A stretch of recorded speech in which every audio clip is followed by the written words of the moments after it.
Estaria sendo a gravação.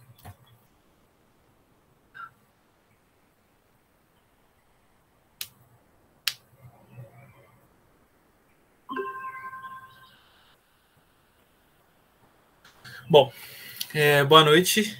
Estamos aqui de volta. Eu sou o professor Diego. Essa é uma aula de física para segundo ano, com enfoque no PISM-2, e hoje a gente vai discutir um pouquinho alguma revisão de ótica, ou seja, um panorama de ótica, e alguns exercícios já ali dentro da questão da ótica, para a gente discutir aí nessa aula. Uma excelente noite para todos. E eu vou desligar minha câmera porque eu estou com problema de internet, então eu estou usando 3G aqui no roteamento. Aí eu vou deixar sem vídeo para poder carregar um pouquinho mais fácil aqui as coisas, beleza?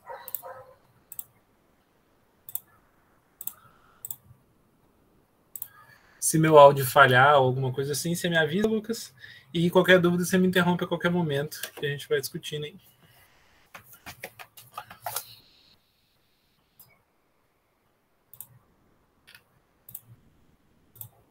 Bom, a minha proposta hoje, né, nessa discussão aqui, é fazer o seguinte, né? Eu vou trazer aqui alguns pontos que eu acho que são mais importantes, algumas equações que eu considero mais que tem mais tendência de vir na prova, que tem mais tendência de ser cobrada, mas assim, é basicamente um chute, né? Só que é um chute com uma margem ali, vamos dizer assim. Então eu estou abrangendo os pontos que eu considero mais interessantes, principais aqui. Vou trazer um pontuando, e aí dentro desses apontamentos eu vou trazendo exercício. Então eu vou fazer um apontamento sobre um trecho, vou fazer um exercício, vou trazer um apontamento sobre outro, vou trazer um novo exercício.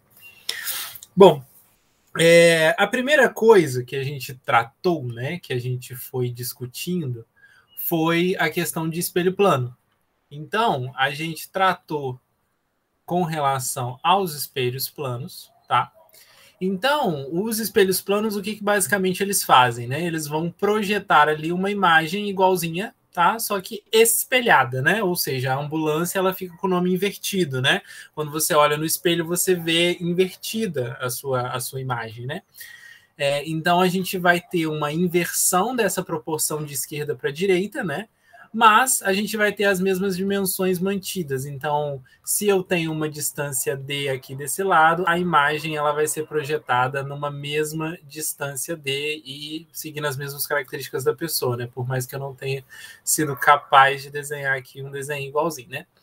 Mas aí a gente tem uma pessoa igualzinha representada do outro lado do espelho. Bom, e aí a gente faz algumas brincadeiras, né? Alguns jogos aí com os nossos espelhos. A gente roda eles, a gente anda com eles, a gente usa mais de um. Então, a primeira coisa é se eu uso múltiplos espelhos, né? Múltiplos espelhos, ou seja, eu estou colocando aqui, né? Na verdade, né? A gente está colocando dois espelhos, tá?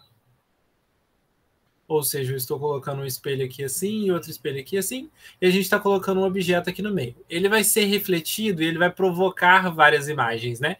E a gente consegue calcular o número de imagens provocada, que é 360, dividido pelo ângulo, que é esse aqui, ó. Então, esse alfa é o ângulo entre os espelhos, e o n é o número de imagens, tá? Que foi feita, número de imagens existentes ali, né? O número de imagens que esse conjunto de espelhos vai provocar. Então, a gente consegue fazer essa primeira associação aqui com dois espelhos. A gente tem um processo agora que a gente pode chamar de translação de um espelho, tá? O que significa essa translação de um espelho? A gente está com o espelho aqui, tá? E a gente está com uma pessoinha aqui. E aí a gente tem a imagem dessa pessoinha de cá. E aí eu vou deslocar o espelho, tá?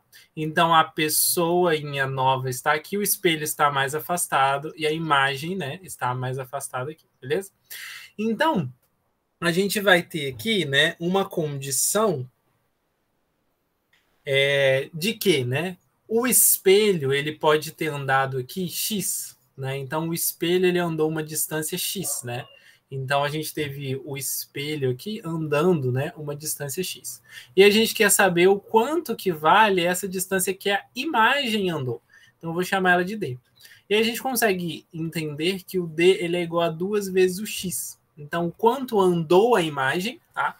Com relação à anterior. Então, o quanto a imagem andou, né? Deixa eu até associar aqui. O quanto que a imagem andou aqui com relação a ele, né? Ou seja, a posição anterior que ele estava com relação à imagem, ela vai ser 2x. Então, a imagem ela vai andar o dobro do que o objeto, tá? Eu não vejo muito dessa translação, não, tá? Mas aí, como eu estava trazendo o contexto todo, eu resolvi trazer a translação também. Quando a gente faz uma rotação de um espelho, ou seja, a gente faz ele rodar sobre o próprio eixo. E aí a gente vai ter um ângulo, né, que modifica um ângulo de rotação do espelho. Rotação do espelho. A rotação do espelho, a gente vai ter uma rotação da imagem que vai ser proporcional a 2 vezes essa rotação do espelho. Então, assim, normalmente ele não é tratado dessa forma, né? Então, deixa eu colocar um nome bonitinho, que é a projeção dos raios luminosos, tá? O que é interessante, que eu já vi aqui dentro dessas provas, dentro dessas questões. Eu já vi esse daqui, quantidade de imagens formadas em algumas questões de alguns concursos, não necessariamente o FJF, né? Mas eu vou fazer um exercício aqui agora, que é um exercício interessante para a gente trabalhar alguns outros conceitos, tá? E conseguir mapear um pouquinho melhor aí o cenário, né? O que a gente está estudando.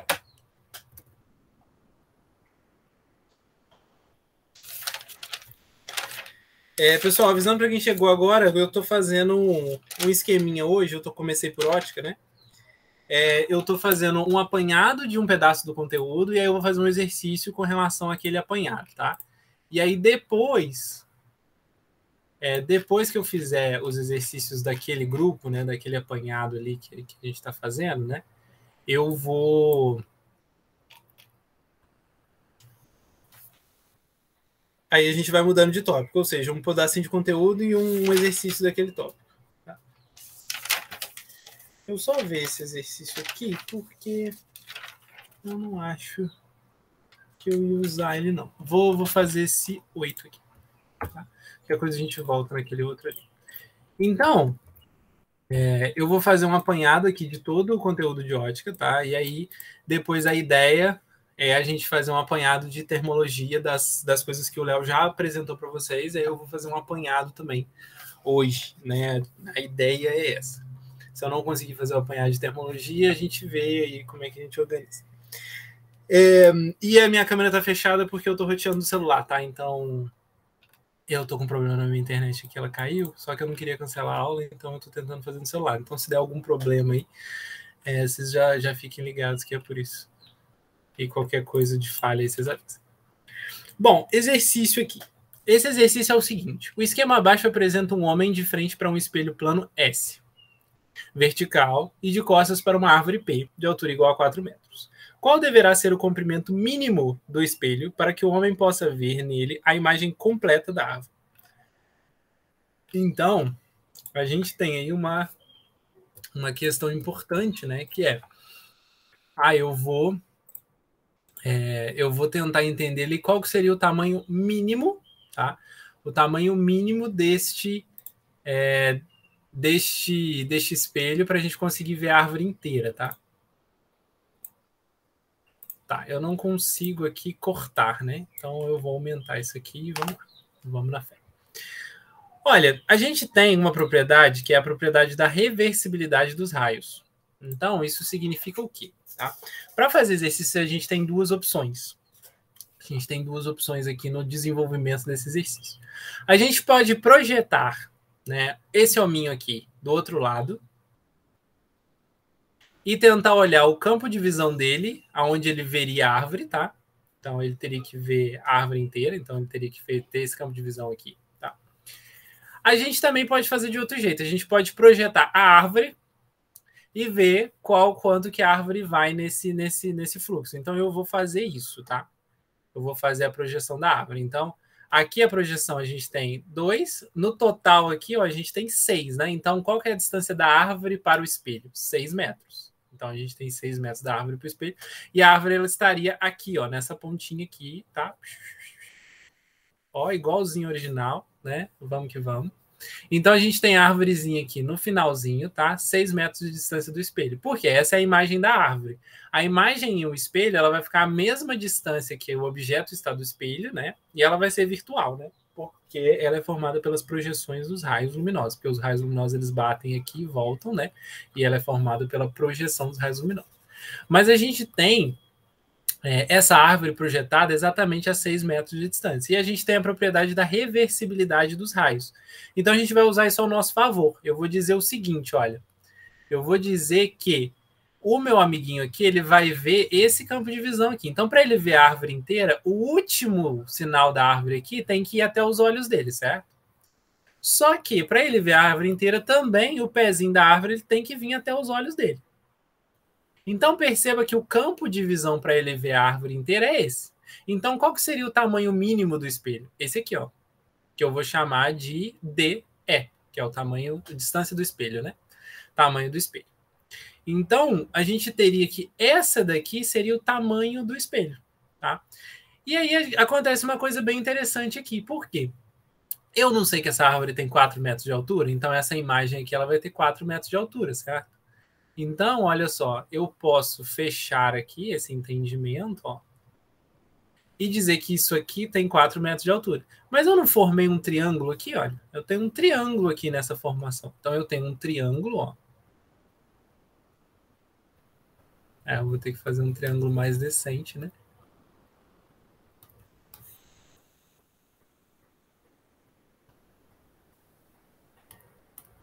Como é que eu rotaciono esse trem agora? Girar 90 graus para a esquerda, isso aí. Então eu tenho este triângulo aqui, tá?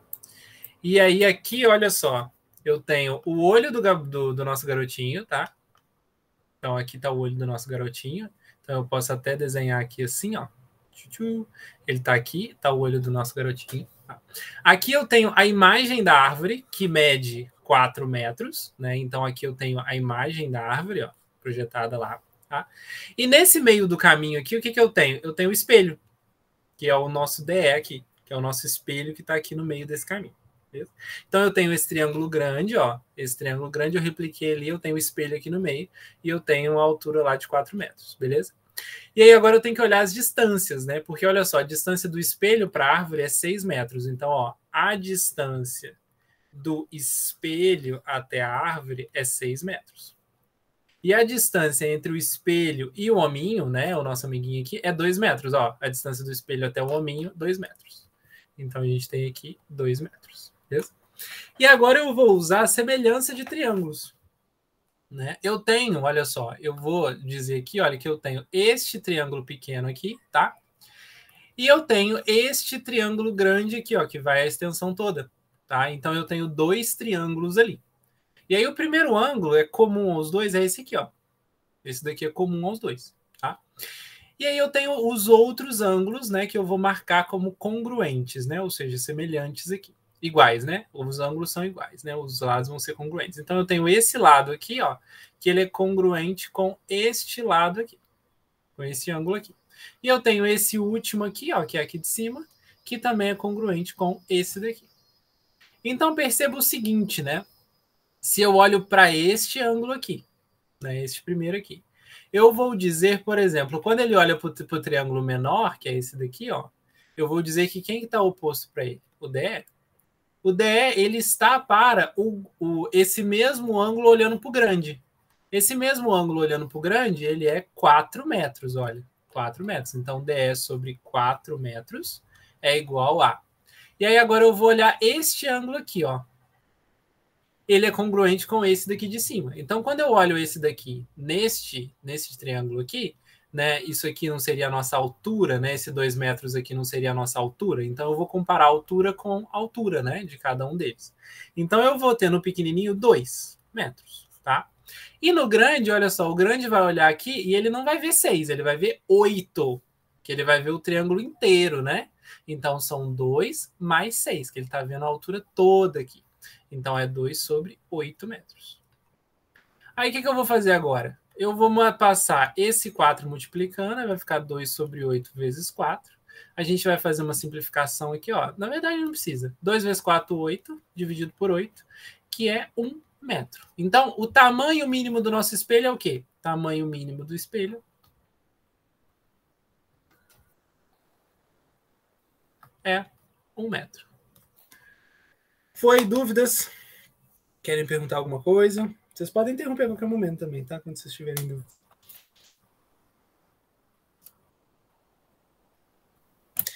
Bom, vamos fazer aquele outro lá também que eu deixei, que eu pulei, né? Vamos dizer assim. Vamos fazer ele também. Ó, a gente tem aqui a figura, tá?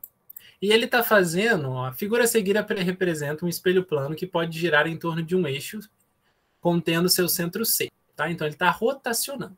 Estando na posição E1, ou seja, nesta primeira posição aqui, o espelho capta a luz proveniente de uma fonte pontual A fixa no anteparo, refletindo-a de volta no ponto de partida, tá? O espelho sofre, então, uma rotação equivalente ao ângulo alfa, tá? Então, esse ângulo alfa aqui que foi andado, né? Passando para a posição E2. Nesse caso, ao receber a luz emitida por A, reflete-se para o ponto B. Sabendo-se que AB é igual a raiz de 3AC, calcule o ângulo alfa. Então, ele falou uma porrada de coisa, tá? E o que é o finalzinho importante aqui, olha? AB é igual a raiz de 3AC. Quem é AC? Ó, AC é esse segmento aqui, ó. Então, eu vou chamar ele de X, tá?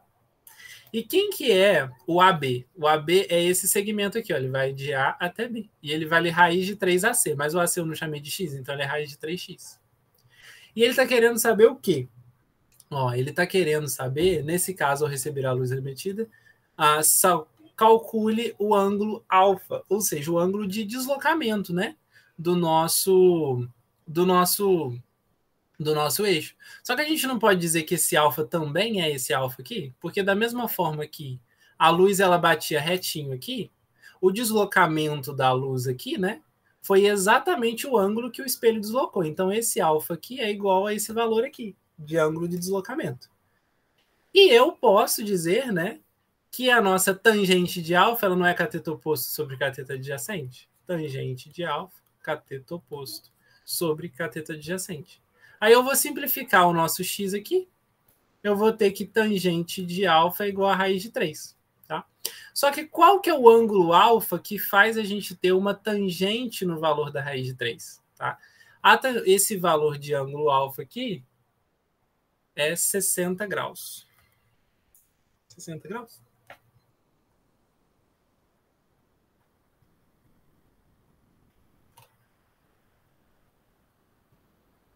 AB é igual a raiz de 3AC. Só cateto oposto sobre cateto adjacente. Ok. Então, esse ângulo que ele deslocou foi um ângulo de 60 graus. Tá? Estou só conferindo aqui porque estava conferindo se eu tinha pego o valor certo. AC e AB é igual a raiz de 3AC. Exatamente. Beleza? Agora a gente vai discutir um próximo tópico. Então a gente falou de espelho plano, né, que seria o primeiro passo aqui. Agora eu vou para outro tópico. Então eu vou agora para espelhos esféricos. Ô, gente, vocês estão com dúvidas, vocês perguntam, pelo amor de Deus, hein? Espelhos esféricos. A gente tem dois tipos, que é o côncavo, né? Então, a gente tem um raio luminoso chegando e voltando aqui, né? Então, esse é o nosso côncavo, tá? E o convexo, que a gente tem um raio luminoso chegando aqui e saindo aqui, tá? Então, eu vou colocar aqui até dois rabinhos aqui para mostrar qual que é o lado que não seria reflexivo, né? Então, esse aqui é o primeiro é o côncavo e o segundo é o nosso convexo, tá?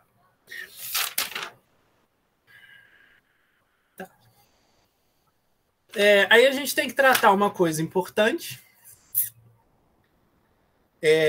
que são os raios principais, né? Então, A gente discutiu até bastante, né? Que seriam os raios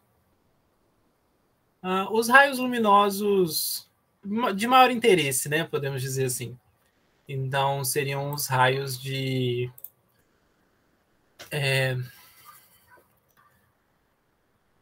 importantes. Eu esqueci o nome que o livro usa. Então, vou colocar raios importantes, tá? Quando, tá? Quando, né? Um raio ele vem sobre o centro, raio sobre o centro, volta sobre ele mesmo. 2 e 3. E eu vou fazer aqui o desenho aqui embaixo. Ó. A gente tem aqui o nosso... Vou desenhar um côncavo, tá? Mas vale para os dois, as ideias que eu vou colocar aqui. A gente tem aqui marcação, né? Um centro, tá? E o centro é o centro da ideia que a gente estava trabalhando com um côncavo mesmo, tá? Então, ou seja, isso aqui seria uma esfera, então, ou seja, o centro dessa esfera seria esse ponto aqui, tá? E a gente tem o foco, tá? E o foco é metade, né, desse centro, desse tamanho aqui, né, do centro. Beleza? Bom, se a gente tem um raio luminoso que vem em cima do nosso centro, tá? Ele vai voltar sobre ele mesmo. Então, a imagem, né, a formação da imagem vai ser sobre ela mesma aqui, tá? Beleza. Beleza. E se for convexo, né? Se for convexo, vou desenhar os dois, porque aí vocês não ficam perdidos. Se for convexo, a gente tem aqui o centro, aqui o foco. Na verdade, aqui o foco e aqui o centro. Por que, na verdade, né, do outro lado? Porque veja que a esfera dele está para o outro lado, né? Então, a ideia de que o centro vai estar para o outro lado, né? Então, aqui já tem uma primeira ideia que o foco no nosso côncavo, tá? No côncavo, o foco é maior do que zero, tá? E no convexo, o foco é menor do que zero. Isso vai ser importante para quando a gente fizer as continhas, né? Para descobrir as posições e tudo. Usar essa nomenclatura, porque o côncavo ele é maior do que zero, o foco, e o convexo ele é menor do que zero, tá? O foco. Então, a gente vai ter ali o foco. Então, se eu tenho, né? Se eu tenho o foco, o centro do lado de lá, eu também tenho um centro virtual do lado de cá, tá? E o meu raio luminoso ele está vindo aqui. Só que aí, veja que o espelho convexo ele tem a função de refletir sobre ele mesmo, né? Porém, ele vai refletir projetando o centro, né? Então, ele vai vir aqui, olha, e vai projetar lá na parte, né? Na projeção do centro ali. Então, ele vai refletir para cima, mas sobre o mesmo ponto, né? Sobre o centro ali. Aí a gente tem o segundo raio luminoso, que é quando, né, o raio paralelo ele vai para o foco, tá? Só que se eu tiver passando pelo foco, ele volta paralelo. Então, raio paralelo para o foco. Então, se eu tenho, né, um raio vindo aqui em paralelo, ó, paralelo ao nosso eixo, tá? Tá vindo paralelo ao nosso eixo, ele vai voltar pelo foco, tá? No nosso convexo, se ele vem paralelo, ele volta na direção do foco, ó. Na verdade, um pouquinho mais para cima ali, né? Mas acho que vocês entenderam a ideia, apesar das minhas habilidades artísticas serem as piores do universo. Acho que vou ter que fazer umas aulas de como desenhar aqui ao vivo. Então, a gente tem ele voltando na direção do foco, tá? E se eu julgar em cima do foco, né? Se eu fizer o caminho inverso aqui, ó, ele vai voltar paralelo, entendeu? Então, essa é a ideia que vale nos dois sentidos. E a gente tem o último, que é quando ele vem pelo vértice, né? E aí ele vai provocar um ângulo, né? Um ângulo igual. O que significa isso, né? O vértice ele está aqui, ó, esse ponto aqui. Então, se eu jogo um raio luminoso em cima dele, tá? Esse raio luminoso vai voltar com o mesmo ângulo, ou seja, se eu tenho um ângulo de incidência alfa, ele vai ter um ângulo de reflexão, perdão, um ângulo de reflexão alfa também. E a mesma coisa acontece para cá, né? Ele vem para cá e ele reflete alfa, tá? Então, ele vai fazer uma reflexão, tá? Com o mesmo valor de ângulo. Então, esses aí são pontos importantes dentro do nossa ideia aqui, né? E o exercício a gente vai fazer montando a imagem. Tá? Só que aí eu quero falar de mais um ponto importante, que são as características da imagem.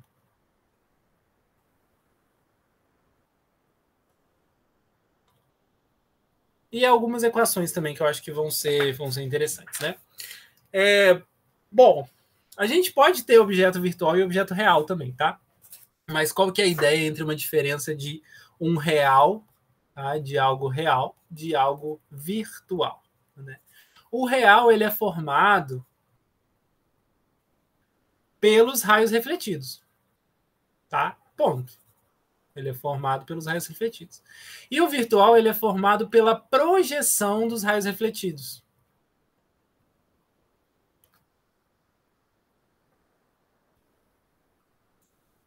Nossa Senhora. Pela projeção dos raios refletidos. Então, quando eu estou falando aqui, ó, dessas projeções aqui em reticências, né, que não passam do espelho, né, mas seriam a projeção adequada ali para ele, a gente está falando dessas projeções, tá? Se essas projeções se cruzam em algum momento e a gente tem a formação de uma imagem, então ela vai ser uma imagem virtual, tá? Porque ela não é formada pelo próprio raio, né? Bom, aí beleza. Temos o primeiro ponto. Ok. A gente vai ter tópico 2. Invertida versus normal. Tá? Invertida versus normal. O que significa isso? De cabeça para baixo, tá? É basicamente isso mesmo. De cabeça para baixo. E a normal é mesmo sentido, né? Do original. Do sentido do original. Ah, você colocou de cabeça para baixo, mas e se se o meu objeto estiver de cabeça para baixo, né? Aí o invertido vai ser de cabeça para cima, né, gente? Ou seja, você inverteu o objeto, tá? Essa é a ideia. A 3, a terceira parte, é se a imagem vai ser maior, menor ou igual ao objeto, tá? Essas são 3 coisas que caracterizam a nossa imagem. Ela pode ser real ou virtual, ela pode ser invertida ou normal, e ela pode ser maior, menor ou igual ao tamanho do objeto, tá? Então eu vou até colocar aqui ao tamanho do objeto, tá? E aí a gente tem mais uma equação importante, que é esta daqui. 1 sobre F é igual a 1 sobre P, mais 1 sobre P', tá? E a gente pode também tratar o imagem sobre objeto, que seria o aumento, né? A gente pode usar essa daí também, mas ela é menos usada. Ela é mais lógica também, assim, né? Seria o tamanho da imagem pelo tamanho do objeto. O que significa esse F, esse P e esse P', tá? Se a gente tem um espelho aqui, né? A gente está falando de espelho, espelhos esféricos, né? Então a gente tem... Na verdade, eu quero um côncavo, tá? A gente tem aqui o nosso espelho e ele vai ter aqui um foco, tá? E ele vai ter o objeto, né? Ele vai ter o centro aqui e tal. E eu posso colocar um objeto aqui. Então, eu coloquei uma vela aqui, tá? E ele vai provocar uma imagem, tá? Ô, pessoal, eu não vou me preocupar aqui se eu tô acertando a imagem, não, tá? Mas ele vai provocar uma imagem, né? Lá no espelho, lá, lindamente e tudo mais. Que, na verdade, né? Ela tem que estar do outro lado. Mas eu vou chutar que ela vai estar aqui, tá? E aí eu tenho a formação da imagem. Beleza. Aí você vai olhar para mim o seguinte, tá? A gente vai usar esses valores aqui, né? Essa equação para descobrir posições, tá? Então, a posição, olha, esse tamanho aqui, ó, você vai considerar que o vértice é o nosso ponto zero, tá? Então, essa distância aqui vai ser o P. E a distância da imagem vai ser o P'. Beleza? Então, o foco vai ser essa distância aqui até o foco. O P vai ser a distância do objeto ao espelho. E o P' vai ser a distância da imagem até o espelho. Só que aí você vai fazer o seguinte para mim. Tem alguns critérios muito importantes. Se o espelho é côncavo, o nosso foco ele é maior do que zero. Se o espelho é convexo, você vai usar um foco menor do que zero. Tá? Então, essa é a primeira convenção ali. O nosso objeto, normalmente, ele é real, tá? Se ele for virtual, você pode usar negativo, não tem problema. Mas, assim, dificilmente a gente tem um objeto virtual. Agora, a imagem, às vezes, dá problema pra gente. Por quê? A imagem, ela pode ser real, ela pode ser virtual. Então, eu vou ter P' maior do que zero para uma imagem real e P' menor do que zero para uma imagem virtual. Então, o que significa isso, tá? Significa que se eu tenho uma imagem formada pelos próprios raios luminosos, ou seja, uma imagem real, eu vou usar essa distância, né, do P' como positivo. Se eu tenho uma imagem formada pelas projeções dos raios luminosos, eu vou usar o P' menor do que zero. Tá? Então, é assim que eu preciso definir e eu preciso pontuar aqui para a gente tratar. E aí a gente vai conseguir carregar muitas dessas coisas para o estudo de lente, que é daqui a pouco o próximo tópico da nossa discussão. Dúvidas até aí ou tá indo? Vocês estão vivos?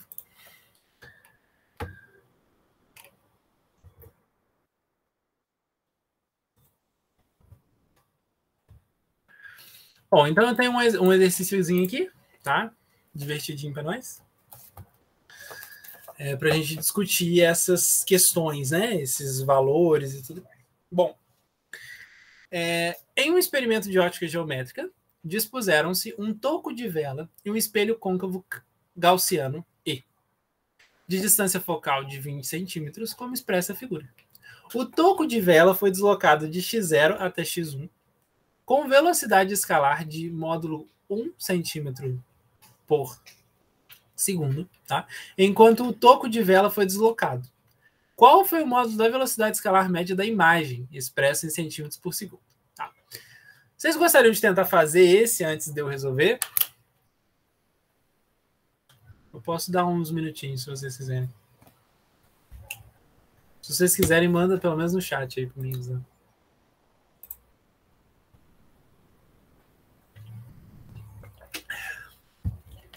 Ok, eu vou seguir então. Teste, ok. Então, o seguinte. A gente vai ter aqui a nossa velhinha, né? Essa velhinha. E a gente tem um experimento de ótica com essa velhinha. E ela vai ser deslocada até o x1, tá? Então, ela foi de x0 a x1. Então, ela vai ser deslocada até aqui. E ele falou a velocidade que ela foi deslocada. Módulo 1 centímetro por segundo. E ele quer saber a velocidade de deslocamento da imagem. Então, o que a gente vai fazer nesse exercício? Né? A primeira coisa é um espelho côncavo. Espelho côncavo, foco maior do que zero. Tá? E o foco ele vai estar aqui, ó, 20 centímetros. Mais ou menos aqui, tá? 20 centímetros, foco. Tá? Então, esse é o nosso ponto. Eu vou fazer o seguinte. A gente vai descobrir as duas imagens, tá? Então, a gente vai descobrir a imagem no ponto x0 e depois a gente vai descobrir a imagem no ponto x1. E a gente vai ver a distância entre as duas. Aí a gente vai conseguir descobrir o quê? O deslocamento entre as duas, tá? Depois a gente vai descobrir qual foi o tempo que isso demorou para acontecer, tá?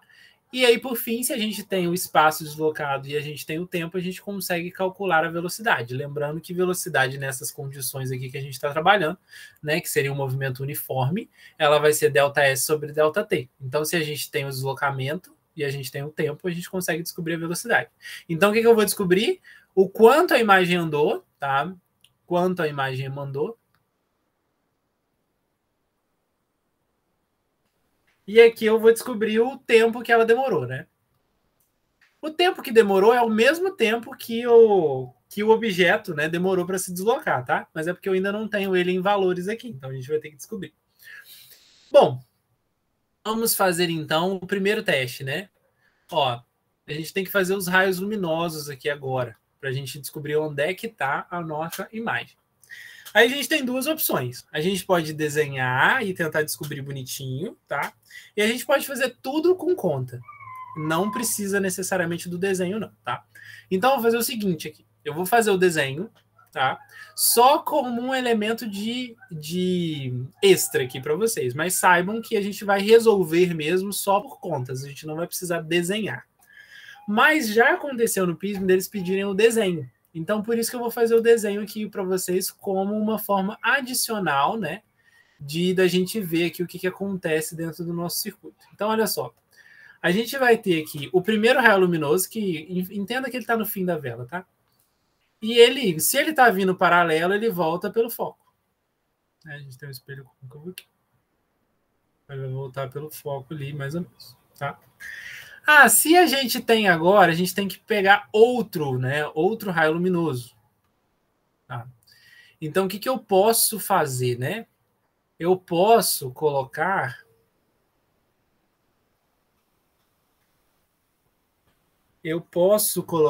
o raio do vértice aqui. Opa! Então, eu posso pegar o raio do vértice aqui. E aí, lembrando, se o raio ele vem no vértice, o que vai acontecer, né? Ele vai voltar com o mesmo ângulo para o outro lado. Então, mais ou menos o mesmo ângulo vai estar por um pouquinho mais para frente, talvez. Um pouquinho mais pra frente, tá?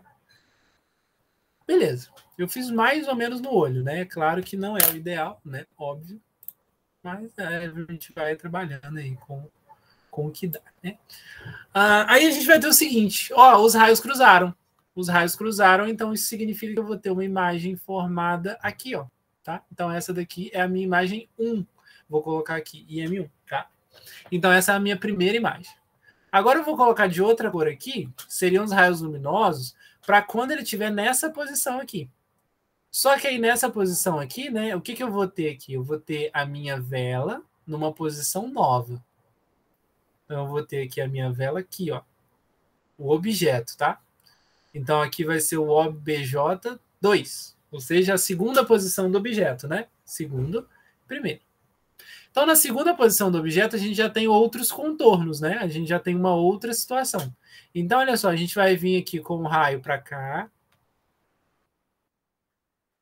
Vai vir com o raio luminoso aqui, tá? E ele vai voltar pelo foco. Até aí sem grandes mudanças, né? A gente não teve uma mudança aí nesse raio, ele vai ficar basicamente em cima do outro. Só que se eu faço agora do vértice, né? Se eu faço do vértice, eu poderia fazer do centro também, mas se eu faço do vértice, tá vendo que o ângulo muda um pouquinho? Né? A gente vai ter uma mudança de ângulo aqui. Se a gente tem uma mudança de ângulo, se a gente tem uma mudança de ângulo aqui, né? Tá vendo? Ele está mais aberto um pouco. Isso significa que a saída ela também vai ser um pouco mais aberta, tá? Então ele vai para mais longe ainda, tá? Então ele vai para mais longe, um bocado, ó, por aqui mais ou menos, tá? E aí a gente vai ter o cruzamento dessas duas nesse segundo ponto aqui, tá? Mais ou menos. Então, a nossa segunda imagem, ela tá por aqui, ó. Tá? Então, a gente tem esse daqui no momento x0 e esse daqui no momento x1, tá? As duas são imagens reais, né? Elas são formadas pelos próprios raios e não prolongamentos deles, né? E não extensões deles. E a gente consegue calcular e dimensionar aí agora as suas posições. E aí, como é que a gente descobre as suas posições, né? Eu vou pegar aqui, então, vou colar de novo aqui para baixo, né? Para a gente ter a imagem limpa aqui de novo, tá? Como é que a gente faz essas continhas agora, né? A gente sabe que o nosso foco ele está aqui, ó, em 20 centímetros, tá? E a gente sabe o seguinte. A gente sabe que 1 sobre F é igual a 1 sobre P mais 1 sobre P'. E olha a informação interessante aqui. A gente não quer saber o deslocamento da imagem. Se a gente quer saber o deslocamento da imagem, o importante aqui, né, vai ser o quê? Se a gente quer saber o deslocamento da imagem, a gente tem que descobrir os dois P', né? Que é o tamanho, a distância que a imagem está, olha, do espelho, que é aqui o nosso P'. Então, eu vou ter o P e eu vou ter o foco. Então, eu vou colocar aqui em x0, que é a nossa primeira situação, eu vou ter essa análise e eu vou dizer que o nosso foco ele é 20 centímetros, o espelho é 20 centímetros, positivo porque o nosso espelho é côncavo. Então, se ele é côncavo, o foco é positivo. E eu vou dizer que o meu objeto ele está na posição x0. A posição x0 é 40 centímetros. Então, 40 centímetros, tá? Meu objeto é real, então o P é positivo também. E aí, então, eu vou dizer que 1 sobre 20 é igual a 1 sobre 40 mais 1 sobre P'. Como as duas medidas estão em centímetros, a nossa P' vai ser dada em centímetros também. Então, 1 sobre P' é igual a 1 sobre 20 menos 1 sobre 40. Tá? E aí eu vou tirar o MMC aqui. Então, eu vou ter que 1 sobre P' é igual a MMC entre 20 e 40 é 40. 40 dividido por 20 dá 2. 2 vezes 1, 2. 40 dividido por 40 dá 1. Vezes 1, 1. Então, vai ficar 2 menos 1. Então, o nosso 1 sobre P', ele vai ser 1 sobre 40. Então, o nosso P', ele vai ser 40 centímetros. Ok.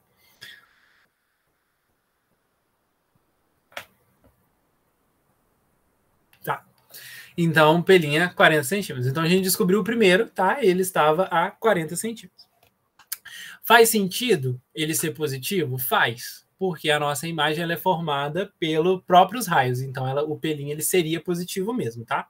Então, faz sentido, estamos no caminho. Tá? Então, a gente descobriu a primeira posição do P'. Agora, quando a gente analisa em X1, a gente vai fazer a mesma análise. 1 sobre F, 1 sobre P, mais 1 sobre P'.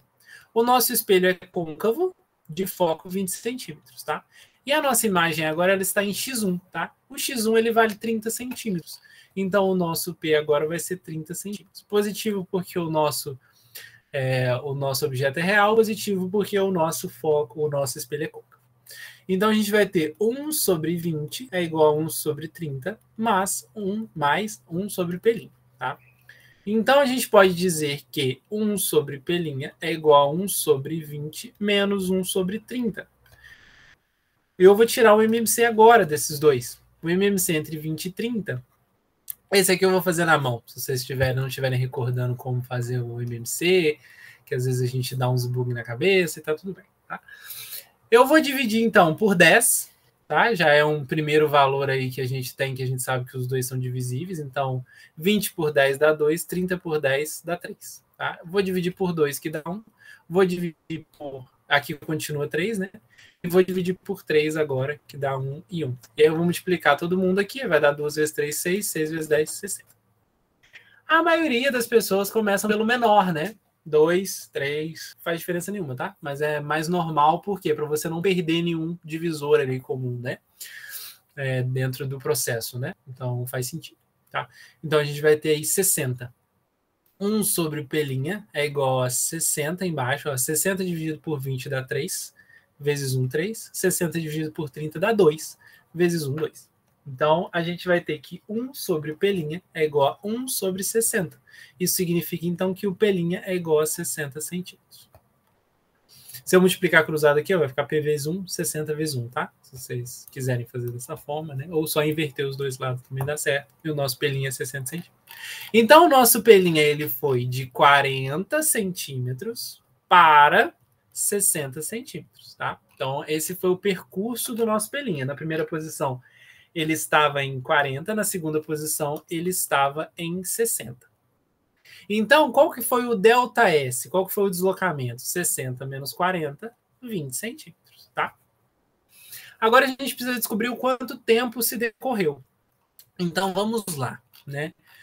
O objeto se deslocou com uma velocidade de 1 centímetro por segundo.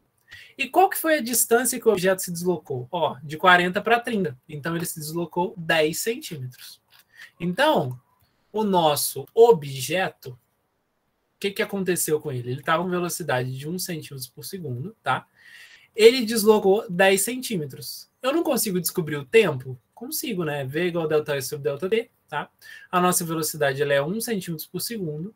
A nossa distância ela vai ser 10 centímetros. Então, qual que vai ser o nosso ΔT? Então, o nosso ΔT, multiplicando cruzado aqui, ele vai dar 10 segundos, tá? Então, a gente tem 10 segundos. Só que se o objeto demorou 10 segundos, a imagem também demorou 10 segundos, né? Uma coisa puxa a outra. Então, se eu tenho o deslocamento da imagem, que foi 20 centímetros, e eu tenho o tempo que ela gastou para se deslocar, né?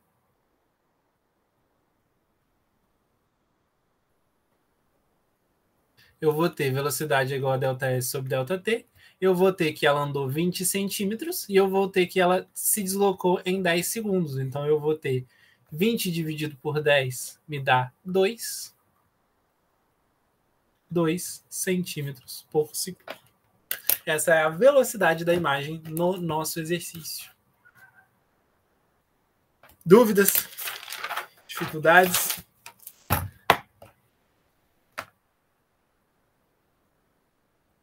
Ok. Então, isso aqui foi espelho esférico, tá? Que é o segundo ponto aqui.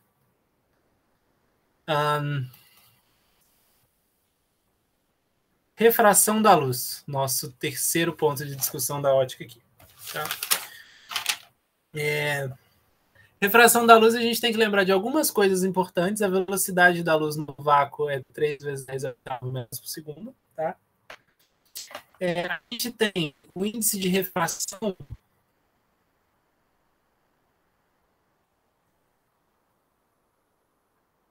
absoluto, que vai ser o valor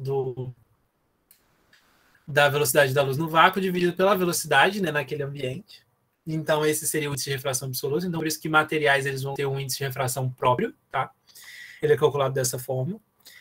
A gente também tem um índice de refração relativo, que é quando você faz um índice de refração relacionado entre dois materiais, ou seja, do segundo para o primeiro, né? Quando você está indo entre meios. E a cereja do bolo aqui na refração da luz é a lei de Snell. A lei de Snell, ela é uma das mais importantes aqui desse conteúdo de refração, né? Desse trechinho aqui que a gente está trabalhando. E ela diz o seguinte: N1 seno de θ1 é igual a N2 seno de θ2. O que significa isso, né? Que treta é essa, que rolê é esse? Então, a gente tem uma divisão entre meios, tá? E aí a gente tem um meio com índice de refração N1 e o índice de refração N2.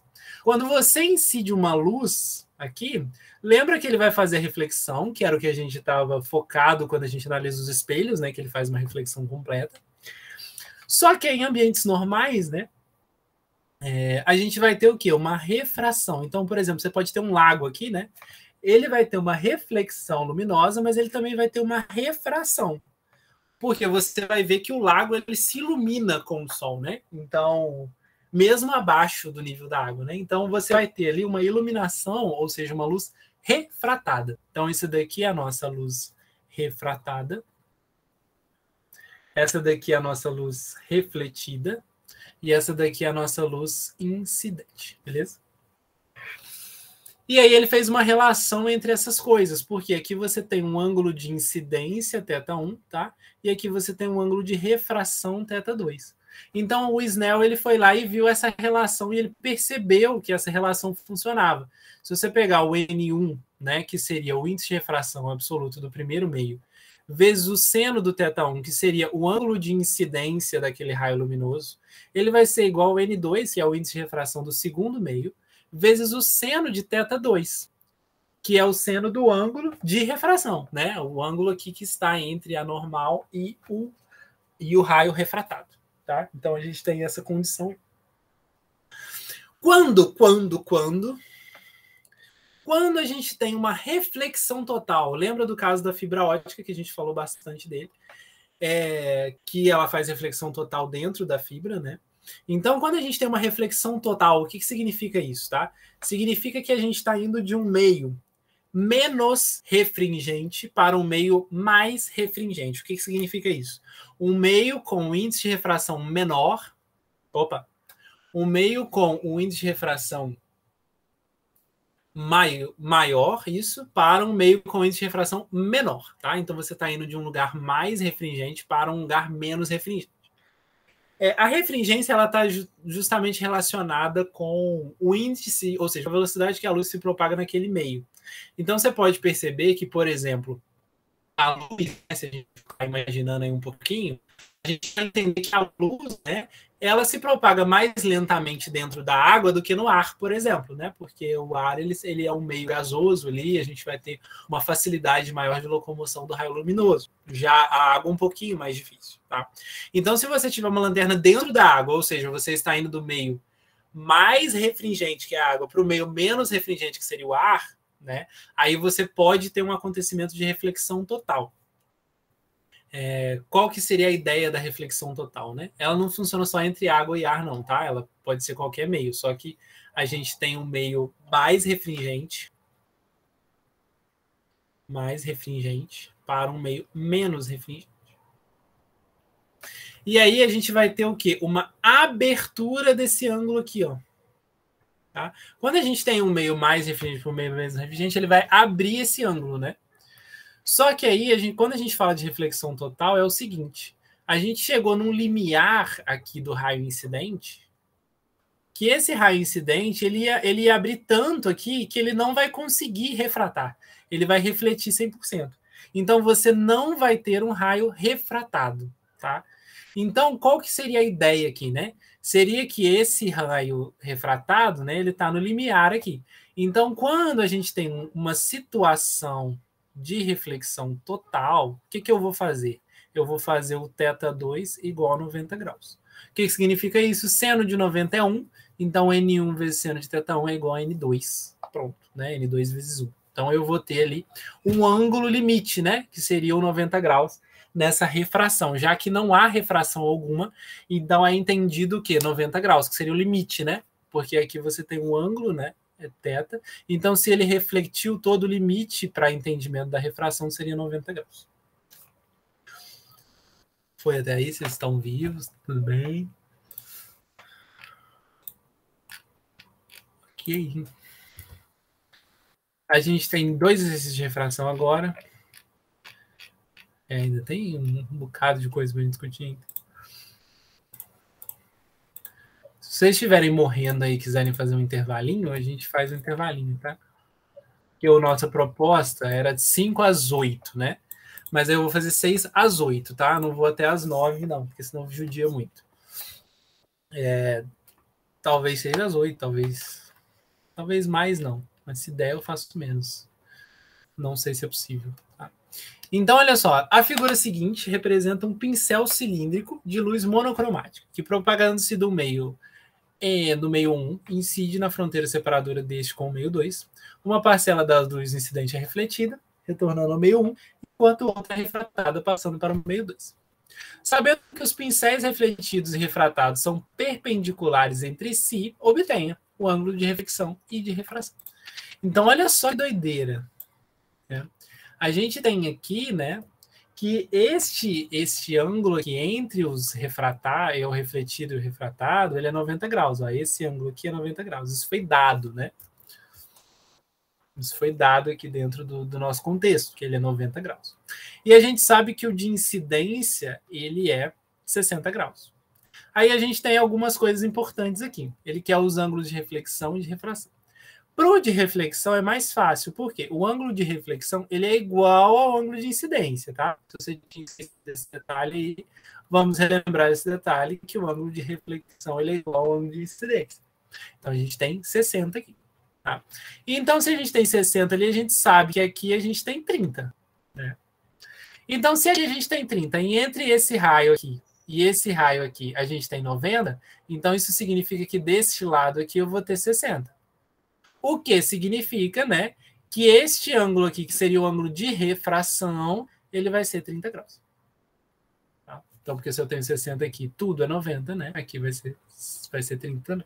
Então, perceba que eu usei este 90 aqui para fazer esse cálculo, este 90 aqui que está no desenho, e este outro 90 aqui que também não está desenhado, mas faz parte e a gente usou para calcular. Se ficaram com dúvida de como montar aí, de como entender isso, pode falar, tá? Então, o ângulo de reflexão ele vai ser 60 graus e o ângulo de refração 30 graus. O índice de refração do meio 2 em relação ao meio 1. Então, eu tenho a lei de Snell, né? N1 seno de θ1 é igual a N2 seno de θ2. Tá? Então, é a condição que eu tenho ali. Então, eu quero em relação ao meio 1, né? Então, beleza. O θ1 é um ângulo de incidência, então é seno de 60 graus, que seria o nosso θ1. O N2, que é o que eu quero descobrir, e o seno de θ2 seria o ângulo de refração, que no nosso caso é 30 graus.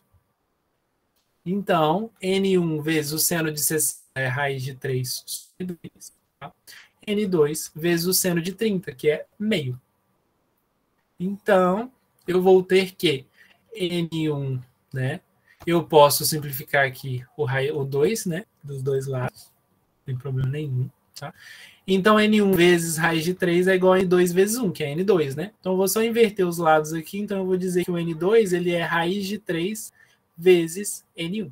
Tá? Então, essa é a condição que eu tenho. Ó. O índice de refração do meio 2 em relação ao meio 1. Então, ele é raiz de 3 vezes maior do que o meio 1. Ele é mais refringente do que o meio 1. Ok. Mais um de refração.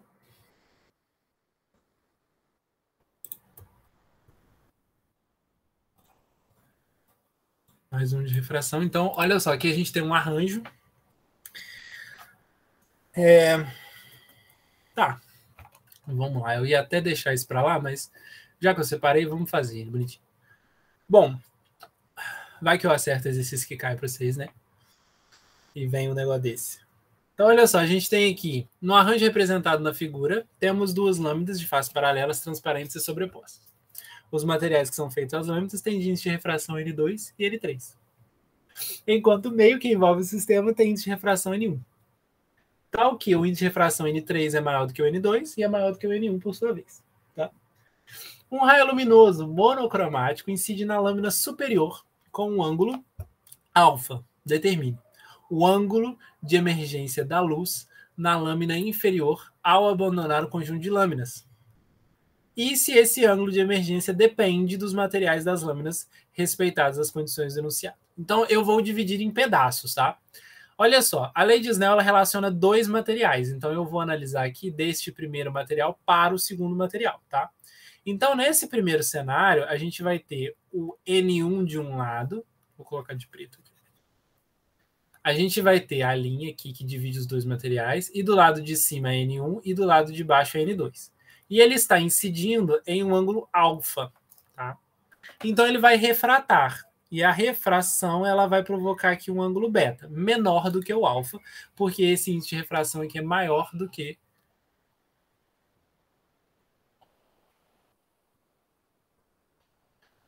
índice de refração no N2 é maior do que o N1. Então, ele vai aproximar, né, essa distância ali. E a gente sabe pela lei de Snell que N1 seno do primeiro ângulo, que seria o seno de alfa nesse caso, é igual a N2 seno de beta. Tá? Então, beleza. A gente sabe que o alfa é um dado do sistema, tá? Por mais que ele seja uma letra, ele é um dado. Então, a gente tem essa relação aqui. N1 seno de θ1 é igual a N2 seno de beta. Tá? E aí, beleza. Aí agora a gente vai olhar do N2 para o N3. E aí, o que aconteceu aqui? A gente tem o N1 aqui do lado de fora, tá? A gente tem o N2 aqui no meio e a gente tem o N3 aqui embaixo. E aí a gente veio aqui com um raio luminoso que está com o ângulo beta, né? E ele vai incidir, né? Esse mesmo raio, né? Ele vai até o N3, né? Até o limite aqui do N3. E aí ele vai sofrer o quê? Uma refração de novo. Então, a gente vai ter aqui alfa, beta, gama. Pode ser gama. Então, a gente vai ter o gama aqui, né, nesse terceiro ângulo. E aí, a gente pode dizer o seguinte, né? Se eu tenho essa condição aqui, qual que é o ângulo de incidência ali, né? O ângulo de incidência eu vou fazer o seguinte, ó. Eu vou projetar esse beta aqui, frente. E aí, perceba que eu tenho retas paralelas. Né? Então, significa, né, se eu tenho retas paralelas, né, se eu tenho essa linha vindo aqui, isso significa que aqui vai ser beta. Então, se esse daqui, olha, ele é oposto pelo vértice, então aqui é beta também. Então, o ângulo de incidência é beta. Ângulo de incidência aqui vai ser beta. Então, eu tenho um ângulo de incidência beta. Então, nesse segundo cenário, eu vou ter o quê? N2 seno de beta, tá? Então, eu vou até reescrever o primeiro aqui, ó. N1 seno de alfa é igual a N2 seno de beta. E aí, nesse segundo cenário, o que eu vou ter? N2 seno de beta é igual a N3, tá? Seno de gama, que é a refração lá do terceiro meio. E aí acontece outra magia, né? A gente vai ter agora, aqui eu vou ter o N2, né? Aqui eu vou ter o N3, e nesse último meio aqui eu vou ter o N1. Então, ou seja, né? Agora eu estou vindo, né? Eu saí aqui da divisão do N2 para o N3, né? Com um ângulo alfa, com um ângulo gama, perdão, tá? E ele vai incidir com esse mesmo ângulo gama aqui. E ele vai ser refratado, só que mais aberto agora, né? Ele vai ser refratado aqui, mais aberto para um ângulo θ. Tá? Então eu vou dizer o seguinte, né? Eu vou dizer que o N3 seno de gama, ele é igual a N1, né? Porque o outro meio aqui é o N1, tá? Seno de θ. Ok? Então eu vou ter essa condição aí. Bom, só que aí o seguinte, olha só. Eu não sei, este termo aqui não é igual a esse termo aqui? Né? Então eu posso dizer que isso aqui é igual a N3 seno de gama. Só que esse termo aqui não é igual a esse termo aqui? Então eu posso dizer também, né, que ao mesmo tempo que este N1 seno de alfa aqui, ele é igual a N3 seno de gama, ele também é igual a isso aqui, ó. N1 seno de θ. Então ele vai ser igual a N1 seno de θ. Então eu estou dizendo que o meu N1 seno de alfa é igual ao meu N1 seno de θ. Então eu vou dizer aqui, ó, que N1 seno de alfa é igual a N1 seno de θ.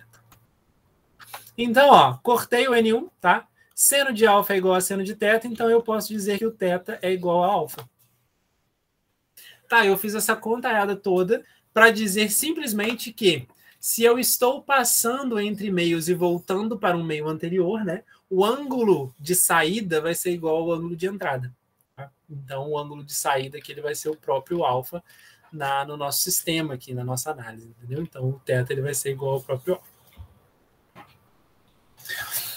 Agora, próximo tópico, lentes esféricas.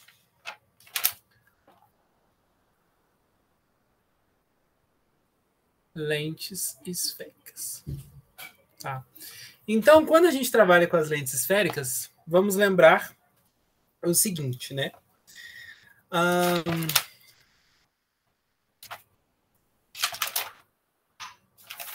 Tá, eu não trouxe de novo as questões de miopia e hipermetropia, né? Mas eu acho que eu posso trazer aqui para vocês, né? É só eu lembrar o detalhe. Ah, não, tem um exercício de miopia e hipermetropia. A gente vê esse detalhe no exercício, mais fácil. A gente vai ter lentes convergentes, tá? Lentes convergentes. E aí as lentes convergentes vão ter foco maior do que zero, tá? E a gente vai ter lentes divergentes. Tá? Com foco menor do que zero. Então, as convergentes convergem o raio luminoso e as divergentes divergem os raios luminosos.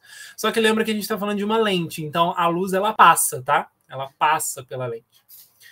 Ela só vai mudar o seu direcionamento, mas ela vai passar pela lente. Então, a gente vai ter aqui lentes esféricas, que são as convergentes ou as divergentes. E a simbologia delas são essas daqui, ó. Na convergente, a gente simboliza, né, com as duas setinhas assim. Tá? E na divergente as setinhas estão ao contrário, né? Então a terminação aqui do nosso sistema ele é ao contrário, tá? Beleza? E assim a gente simboliza.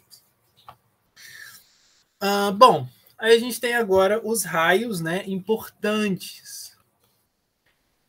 E aí eu vou colocar aqui uma, né? Se ó, passa pelo eixo direto, tá? Então, o primeiro raio de interesse, né, é o que passa pelo eixo e ele passa pelo eixo direto. O que significa isso? Se eu estou colocando um raio luminoso aqui passando exatamente no eixo da nossa lente, ele vai simplesmente seguir reto, tá? Como se nada tivesse acontecido e tá tudo certo. O segundo vai ser o paralelo, vai para o foco, tá? Que a gente já conhece, já trabalha, né? Então, se eu tenho aqui, né, foco, se eu estou chegando com uma luz paralela, tá? Ela vai se guiar para o foco, beleza? Então, ela vai caminhar para o foco e vice-versa. Terceiro, centro vai para o centro. Centro vai para o centro. Então, se eu tenho aqui, né? Tenho aqui o F do lado de cá também, eu tenho o C aqui. Se eu estou provocando um raio luminoso nessa direção aqui, ó, tá? Ele vai voltar sobre o centro lá do outro lado. Então, aqui vai ser o centro, ele vai voltar sobre o centro, do outro lado, beleza? Então, subiu ali no centro, ele desce no centro. Então, é isso, tá? Essa é a discussão, essa é a ideia. Bom, a gente pode usar a mesma relação que a gente usou lá nos espelhos, tá? 1 sobre F é igual a 1 sobre P mais 1 sobre P'. Tá? E aí é importante lembrar que se o F é maior do que zero, lente convergente. Tá? Se o F é menor do que zero, lente divergente. Tá? O P', se ele for maior do que zero, né, ele vai ser uma imagem real. Tá? E se o P' ele for menor do que zero, é uma imagem virtual. Então, imagens reais, a gente tem o P maior do que zero, imagens virtuais, ou seja, formada pelas projeções dos raios, a gente vai ter um P' menor do que zero. Bom, aí agora eu acho que eu tenho 2 exercícios aqui sobre esse trecho. Ah, tá, o aumento I sobre O ou menos P' sobre P também funciona, tá? Então, que seria o aumento da imagem, né? Ou seja, o quanto a imagem esticou ou diminuiu. Então, eu tenho esse, e eu tenho mais um, que está colado 2 vezes, mas é o mesmo. Então, eu tenho este exercício aqui. 2 lentes convergentes, L1 e L2, são associadas coaxialmente, conforme mostra o esquema a seguir. Fazendo incidir sobre L1 um pincel cilíndrico de luz monocromática de 5 centímetros de diâmetro e de eixo coincidente com o eixo óptico do sistema, observa-se que de L2 emerge um pincel luminoso também cilíndrico e de eixo coincidente com o eixo óptico do sistema, porém com 20 centímetros de diâmetro. Determine o trajeto dos raios luminosos ao atravessar o sistema, as distâncias focais de L1 e L2, tá? E aí ele traz um termo um pouquinho diferente, né? Que é esse negócio, esse trem aqui de diâmetro de uma onda luminosa, né? Aí que rolê doido é esse, né? Então é o seguinte, tá? A gente tem um raio luminoso aqui, tá? E ele fala que ele é com eixo coincidente com o eixo óptico. Então ele é paralelo aqui ao eixo óptico, ele coincide com o eixo óptico, tá? Então, quando ele fala esses 5 centímetros, ele está falando dessa distância aqui, ó, entre esses dois, tá? Ele está falando dessa distância aqui, ó, 5 centímetros, tá? Então ele está falando daquela distância ali. E aí vai acontecer alguma coisa aqui dentro, e aí ele fala que eles saem com 20 centímetros de distância um do outro. Tá? Então eles saem com 20 centímetros de distância um do outro. Então a gente vai ter aqui, né, 20 centímetros de distância um do outro. Então ele entra e sai. Ele entrou com 5 centímetros de diâmetro, tá? E emerge com 20 centímetros de diâmetro. E também cilíndrico e de eixo coincidente com o eixo óptico, ou seja, ele continua paralelo, tá? Então ele entrou paralelo ao eixo óptico, que é esse aqui, e ele saiu paralelo ao eixo óptico. Então o que acontece aqui, né? A gente vai ter, então, um movimento dessa luz daqui para cá, ó. Tá? E outro movimento da outra luz, né? Opa. Outro movimento da outra luz daqui para cá. Tá?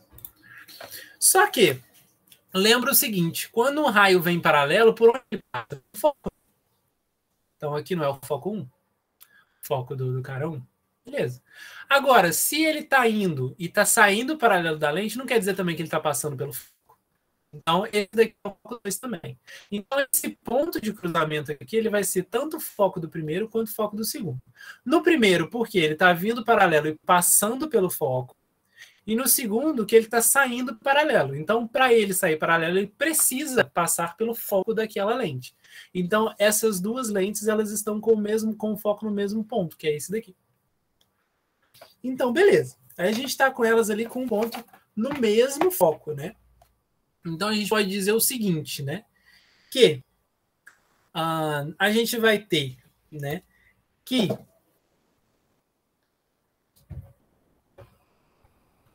tá.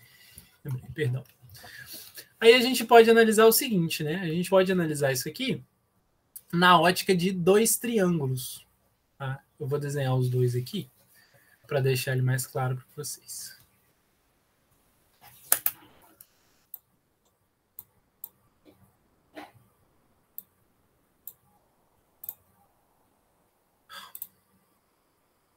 Aqui. E a gente tem esse primeiro triângulo aqui, ó.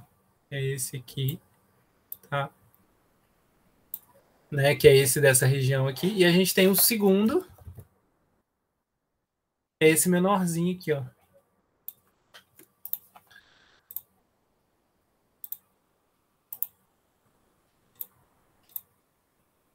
Oi.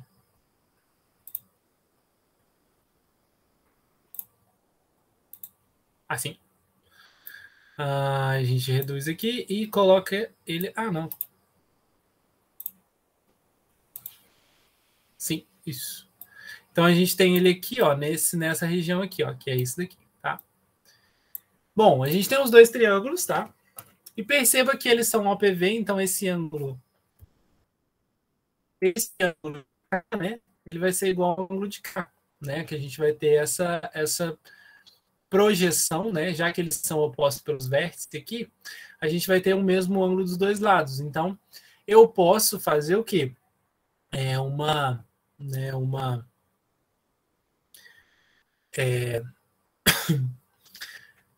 Uma regra de três, né? Uma equivalência aqui entre eles, uma semelhança de triângulos, perdão, fugiu a palavra, agora ela veio.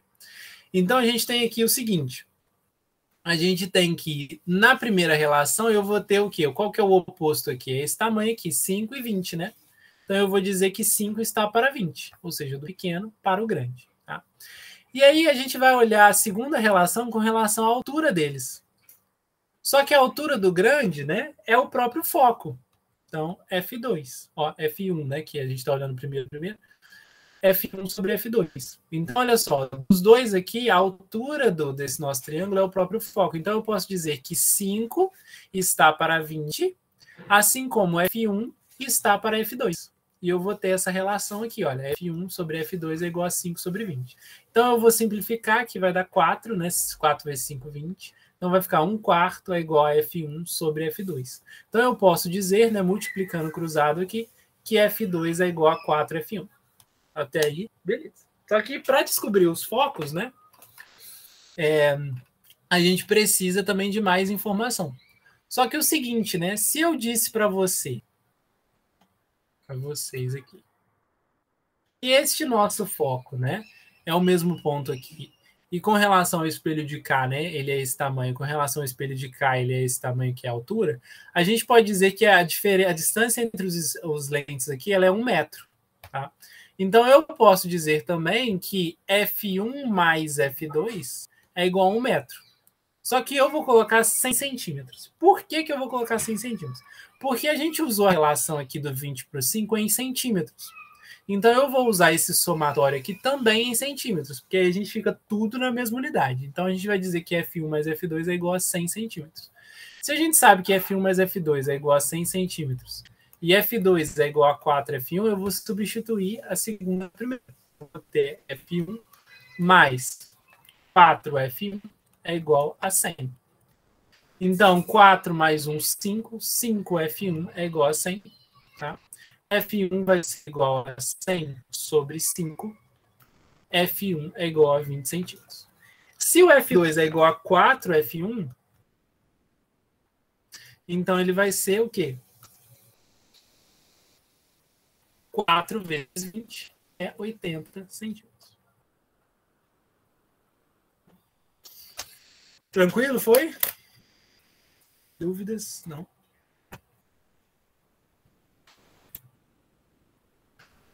Next, então. Aí eu tenho mais um aqui, grandinho também, jodinho.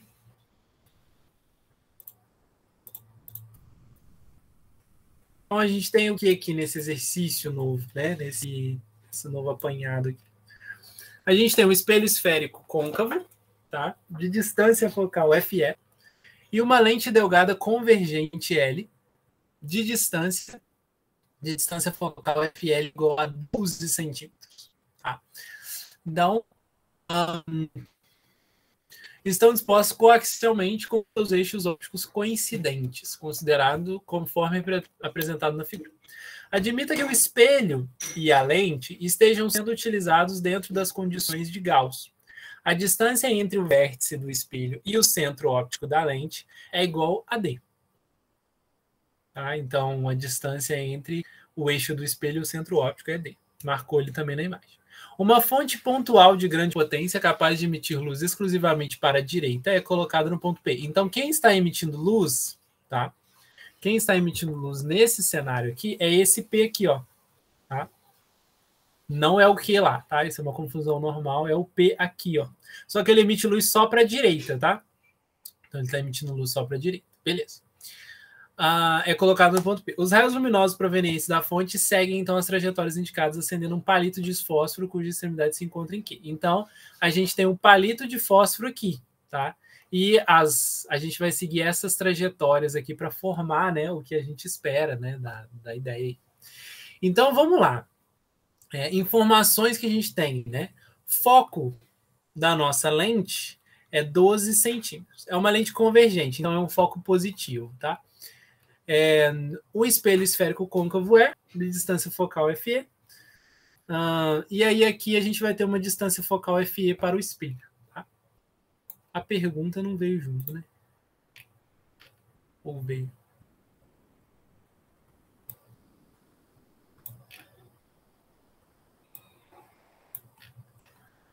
Ela não veio mesmo. Eu acho que é... Eu já falo para vocês qual é.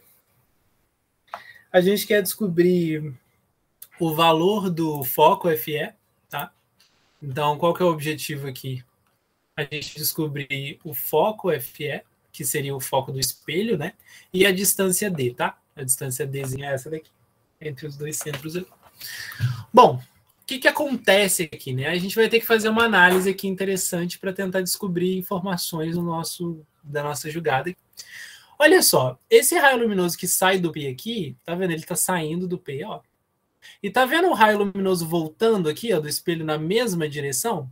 Só que quando quando ele vai e ele volta sobre ele mesmo, não é o centro que a gente está falando? Não seria o ponto de centro desse espelho? Então, se o centro desse espelho está nesse ponto P, olha só, esse ponto P está a 60 centímetros do espelho. Então, o centro ele está a 60 centímetros. Se o foco está à metade, né? Então, ele é 30 centímetros, tá? Então, a primeira informação já foi que o foco do espelho ela é 30 centímetros. Só que aí ela volta, né? Ela volta sobre o P aqui, olha, vai daqui, e ela passa pela lente. Só que aí quando ela passa pela lente, ela volta em direção ao eixo de novo. E elas se cruzam no eixo aqui. O que acontece aqui? O que acontece é o seguinte, para elas voltarem para o mesmo ponto, que seria o mesmo ponto com relação à lente aqui, né? Ela também tem que estar no centro da lente. Então, esse ponto aqui, ele é o centro da lente, porque ele está indo e está voltando para o eixo. Tá? Então, isso significa o quê? Que se eu tenho 60 centímetros do lado de cá, então eu estou indo para o centro aqui, né? O centro da nossa lente. Então, aqui também tem que ter 60 centímetros, tá? O desenho ele realmente não é proporcional, não, tá? É para causar alguma confusão, alguma dúvida. Então, se eu tenho 60 centímetros para lá, eu tenho que ter 60 centímetros para cá. Então, se eu tenho 60 centímetros aqui nesse trechinho, né? E eu tenho 60 centímetros nesse outro trecho aqui, eu posso dizer que o meu D ele é 60 mais 60, que é 120 centímetros. Ficou dúvidas ou foi?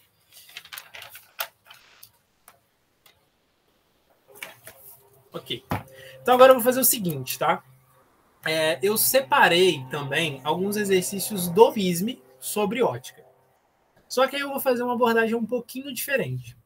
Eu vou trazer agora as coisas de termologia, que era a parte do Léo, tá? E ele me falou o ponto que ele estava, e eu vou fazer um apanhado dessa termologia para a gente discutir alguns pontos. E aí eu vou falar de alguns pontos e pretendo fazer alguns exercícios dessa primeira e talvez da segunda parte, tá? Não deve dar tempo de fazer tudo o que eu gostaria, mas pelo menos dá para a gente adiantar um pouquinho. Eu vou só dividir isso em duas gravações.